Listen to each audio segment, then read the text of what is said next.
दिव्या और प्रफुल्ल की शादी को लगभग 1 महीना ही हुआ था। दिव्या के ससुराल में उसके पति के अलावा उसकी सास और एक ननद थी। जब से दिव्या ब्याह के आई थी, घर की सारी जिम्मेदारियां उसी के सर पर आ गई। घर में बेचारी इकलौती बहू सारा दिन सबकी फरमाइशें पूरी करते ही नहीं थकती। अरे दिव्या, मेरा टॉवल कहाँ है? जल्दी दो, मुझे नहाने जाना है। हाँ, ये लीजिए, सामने ही तो रखा था। बहू, अरे ओ बहू, अरे कहाँ रह गई? चाय आज ही मिल जाएगी या कल तक का इंतजार करूं? जी लाई, सारा दिन बस ये करो वो करो।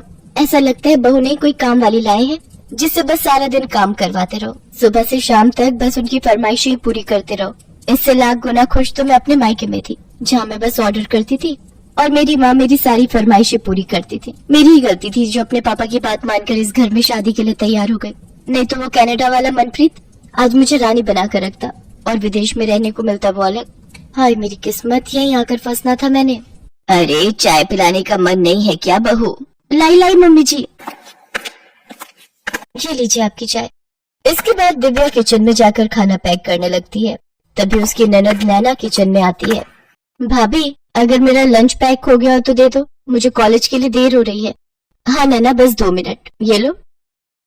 नैना टिफिन लेकर वहाँ से चली जाती है। दिव्या सारा दिन अपने ससुराल वालों की खुशियों का ख्याल रखती, लेकिन अंदर ही अंदर कुढ़ती भी रहती। एक ये महारानी, पता नहीं कब इसकी शादी होगी और कब ये अपने ससुराल जाएगी।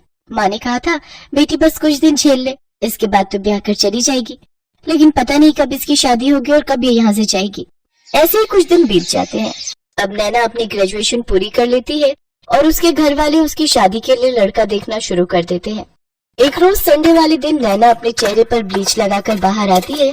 तभी उसकी माँ कमला उससे कहती है, वाह मेरी रानी बिटिया, अपना कितना ध्यान रखती है। बस अपने चेहरे को ऐसे ही चमकाती रहे, फिर देख तेरी माँ तेरे लिए क्या राजकुमार ढूंढ कर लाएगी। राजकुमार? आगे चलकर इसने भी मेरी तरह काम वाली ही बनना है। वैसे आशा बहन ने अपनी नैना के लिए एक बढ़िया रिश्ता बताया है। परसों लड़के वाले इसे देखने आ रहे हैं। क्या सच में माँ? मेरी छोटी सी बहन कब इतनी बड़ी हो गई, पता ही नहीं चला। लड़के वाले? अरे वाह, ये तो बहुत अच्छी बात है। अब नैना की शादी हो जाएगी। चलो अच्छा है, कम से कम इससे जान तो छूटेगी और मेरा काम तो कम होगा। कुछ देर बाद नैना अपना चेहरा धोकर आती है तो उसके चेहरे पर लाल रंग के बड़े बड़े धब्बे उभर आते हैं। वो जोर से चिल्लाते हुए बाथरूम से बाहर आती है। ओह नो, ये मेरा चेहरा, ये मेरे चेहरे को क्या हो गया? सत्यानाश, परसों तुझे देखने लड़के वाले आ रहे हैं और तू है कि अपना पूरा चेहरा जलाकर बैठ गई। अरे लड़के वाले तुझे ऐसे देखेंगे तो झट से ना कर देंगे। ओह गॉड, अब क्या करें? आप टेंशन मत लीजिए, ये जरूर इसे ब्लीच से एलर्जी हुई होगी। मैं अभी इसके चेहरे पर मुल्तानी मिट्टी लगा देती हूँ, साथ ही बर्फ से सिकाई कर देती हूँ, कल तक ठीक हो जाएगा। इसके बाद दिव्या मुल्तानी मिट्टी का पैक बनाकर नैना के चेहरे पर लगा देती है। इसके बाद वो अपने कमरे में जाकर अपनी माँ को फोन करती है और कहती है, ओफो माँ, ये अच्छी बहू बनने का ड्रामा ना अब मुझसे और नहीं होता।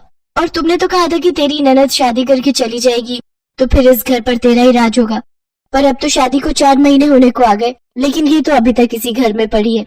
और तो और अपना सारा मेकअप तक मैंने इसे देखा रखा है ताकि ये सुंदर दिखे और इसकी शादी हो। हाय मेरी नाजुक बच्ची को वहाँ जाकर कितना काम करना पड़ रहा है। तू चिंता मत कर, तेरी ननद की शादी हो जाएगी तो फिर तो तेरा ही तेरा राज है उस घर पर। अच्छा माँ, अब मैं फोन रखती हूँ और जरा देख कर आती हूँ उस महारानी का चेहरा ठीक हुआ भी या नहीं।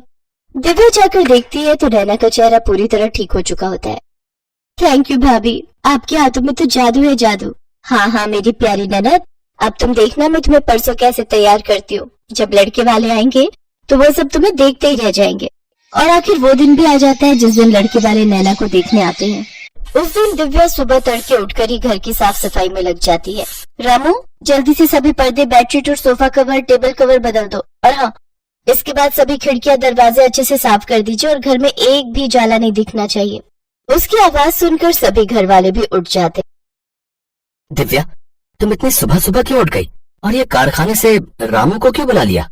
देखिए जी, आज मेरी इकलौती ननद को लड़के वाले देखने आ रहे, तो उनकी खातिरदारी में कोई कमी ना रह जाए, इसलिए रामू को भी अपनी हेल्प के लिए बुला लिया। और आज रामू किचन में भी मेरी मदद करेगा तो आज सारा दिन वो यहीं रहेगा। सचमुच बड़े ही भाग्यशाली हैं हम बहू, जो तुम इस घर में आई। सच में भाभी, भाभी हो तो आपके जैसी। अरे नैना, तुम क्यों इतनी जल्दी उठ गई? तुम अपनी नींद पूरी लो, तभी तो फ्रेश रहोगी और तभी तो चेहरे पर रौनक आएगी। सारा काम मैं खुद देख लूंगी। सारा काम निपटा कर दिव्या नैना को अपनी अच्छी सी साड़ी पहनाकर और उसका मेकअप करके तैयार कर देती है। साथ ही उसे अच्छे से सब समझा देती है कि किस सवाल का क्या जवाब देना है। दिन के समय लड़के वाले आ जाते हैं। दिव्या उनके सामने खाना परोसते हुए कहती है, ये लीजिए, ये सब नैना दीदी ने अपने हाथों से बनाए हैं। बहुत ही टैलेंटेड है ये। सुबह 5 बजे से उठकर तैयारियों में लगी हुई थी। खाना तो क्या लाजवाब बनाती है। अब सचमुच खाना तो बहुत ही अच्छा बना है भाई। अच्छा नैना, अपने बारे में कुछ बताइए, आपको क्या पसंद है और क्या नहीं? इसके बाद नैना वही बोलती है जो दिव्या ने उसे कहा होता है।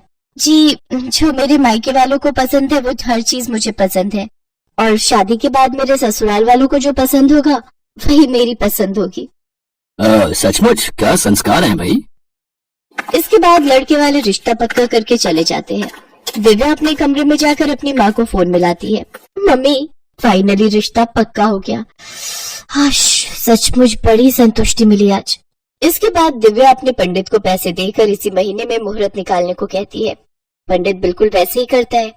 इसके बाद तो दिव्या की खुशी का ठिकाना नहीं रहता और वो खुशी खुशी सारी जिम्मेदारी अपने ऊपर ले लेती है। नैना के लिए शॉपिंग से लेकर उसके पार्लर तक, मेहंदी वाले से लेकर डीजे वाले तक सबका इंतजाम वो कर लेती है। दिव्या उस दिन बहुत खुश थी।